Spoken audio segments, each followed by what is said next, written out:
We're sitting in Pete Hendershot's office. He's the Director of Public Works for the borough. And Pete has the distinction of being the occupant of what we call the Tiki bedroom at the Robert house.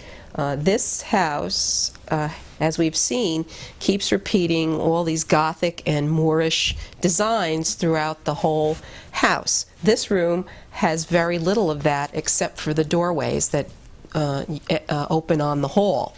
Once you come into this room, you notice two things. First of all, the woodwork is very plain and very simple, just squared off, nothing around it, no stained glass.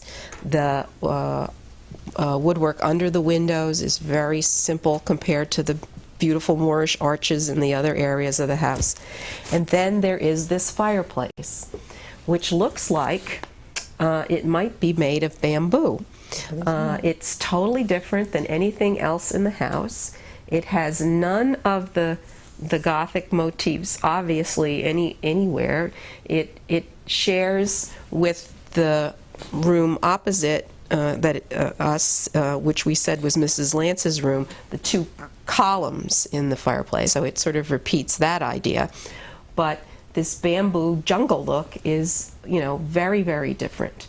The only other connecting design that's repeated is the tile, which is a muted brown compared to what we saw in the other areas, and the firebox, which has stamped into the cast iron a fleur-de-lis plus the daisy or rose pattern that we saw in some of the other rooms. So that's the only theme that got picked up in this fireplace. This is the second corner fireplace, so it vents to the chimney tower that we saw before.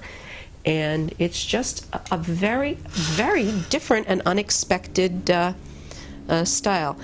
We wonder if it might have been a room where Lance might have stayed when he came to visit, just because it's very different.